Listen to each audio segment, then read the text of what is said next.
Welcome, ladies and gentlemen, to the 6th Global Oils and Fats Forum. I'm Ray Ibarra. We're glad that you can join us. Our first guest today is ThomasMielke, Executive Director, ThomasMielke, Oil World. And he spoke today at the 6th Global Oils and Fats Forum on the global supply, demand, and price outlook of oils and fats. Thomas, welcome. Good afternoon. First question I would like to ask you here, Thomas, is tell us what is your current view on the global supply and demand of oil? A quite challenging situation in the world. We do have still short supplies of oilseeds and vegetable oils and oil meals in the first half of the new season, September, February, and likely to move into a surplus situation for oilseeds and meals in the second half, which is April, September. So we have a rather challenging market situation where timing will be very difficult. Timing of purchases, timing of selling. So could be interesting markets. You know, your family has had this business. We were just talking a second ago, 50th anniversary here. So you must be doing something right.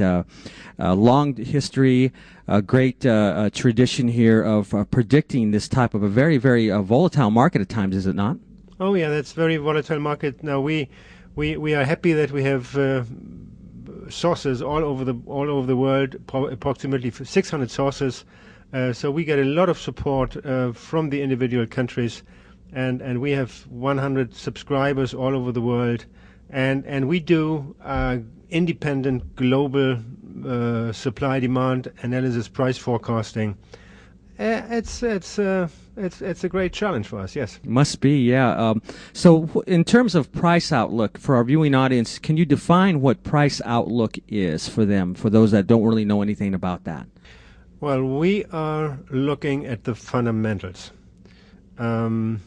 Fundamentals of supply and demand. We try to obtain all the information available and try to quantify, verify that, to come up with a true situation of the situation, and on the basis of that we come to our conclusion whether current prices are sustainable, whether they are too high or too low for the current fundamental or prospective fundamental situation. So we give our forecasts for the near term, for the medium term, and for the longer term, which is difficult. Well, we now give out a daily report, a daily flash. For some, we give out a weekly. But you know, some subscribers tell us, well, can you please make a morning wire and an afternoon wire, because a lot can change during one day. Volatile markets. I'm sure it can, especially around the world here. Well, then the question here is, how is price determined for oils and fats? Give us a little more on how that is determined for those two markets. It is, in general, it's determined by the development of supply and demand. But it has a lot to do with sentiment. It has a lot to do, like at the moment, a lot to do with selling. Will the U.S. farmer sell?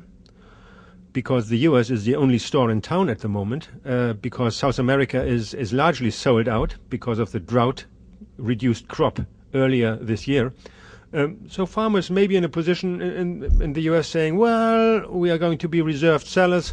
We probably try to get higher prices in November, December, January.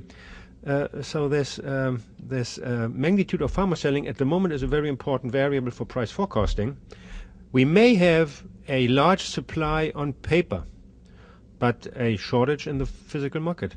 That's very, very interesting. So let me ask you this then, is the world oil supply for palm oil meeting today's demands in your estimation?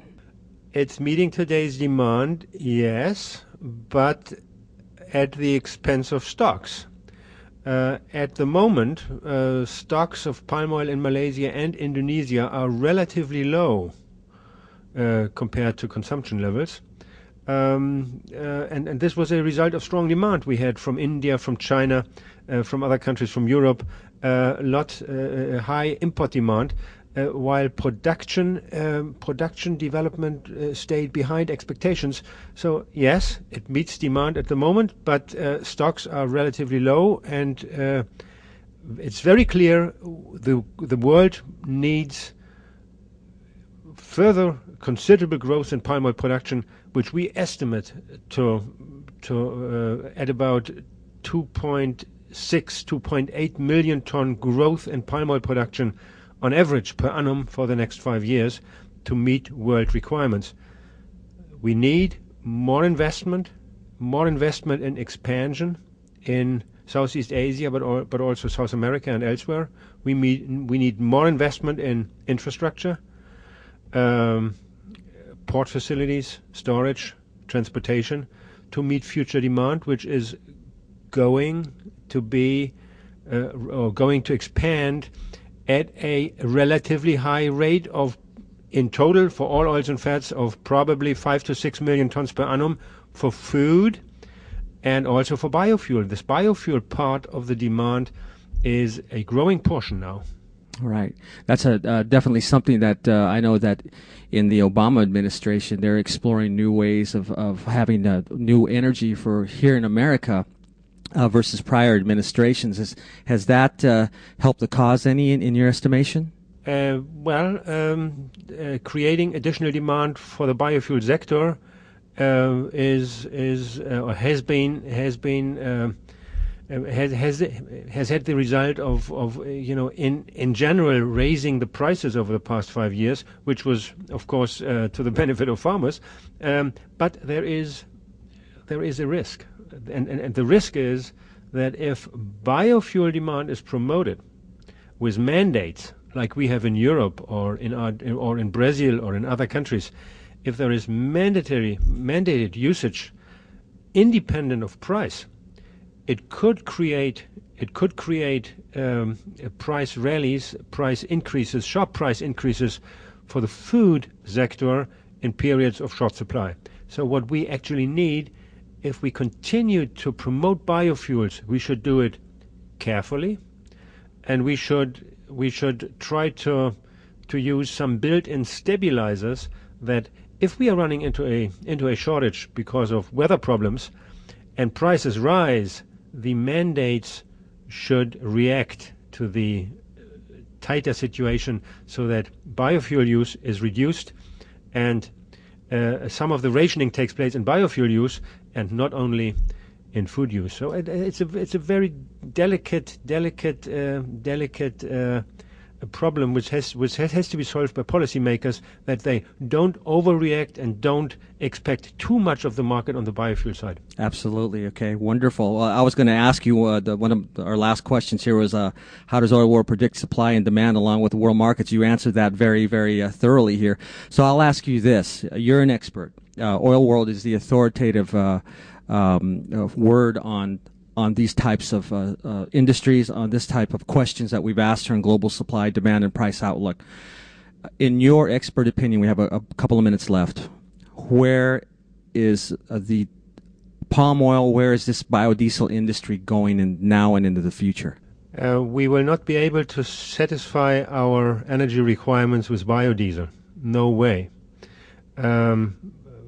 Vegetable oils can contribute, vegetable oils and agricultural products, like corn, like wheat, like sugar, can contribute only to a certain extent to satisfy future energy demands, because there is a competition on land with food crops.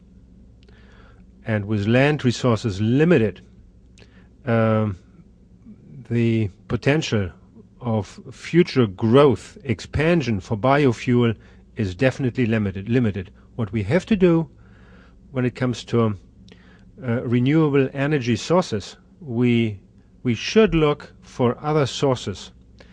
It could be wind, it could be solar, it could be, and this is probably one future very good potential, it could be algae production, where production is not competing with food crops on this. Okay. Okay. Now, one last thing here for our viewing audience. Your website. What is your web address for our viewing audience? www.oilworld.de. oilworld.de, and they can get latest information, latest reports on everything that we talked about today here. Or contact me, and I am too willing to assist. Okay, Thomas, this has been a pleasure to have you on the program here. Ladies and gentlemen, we've just talked with ThomasMielke, the Executive Director of Oil World, and you can get all of his information on his incredible website. I've been on there. It's www.oilworld.de. DE. Thomas, thank you so much. This is Ray Ibarra, then the 6th Global Oils, Fats, and Forum. We'll be right back. Thank you.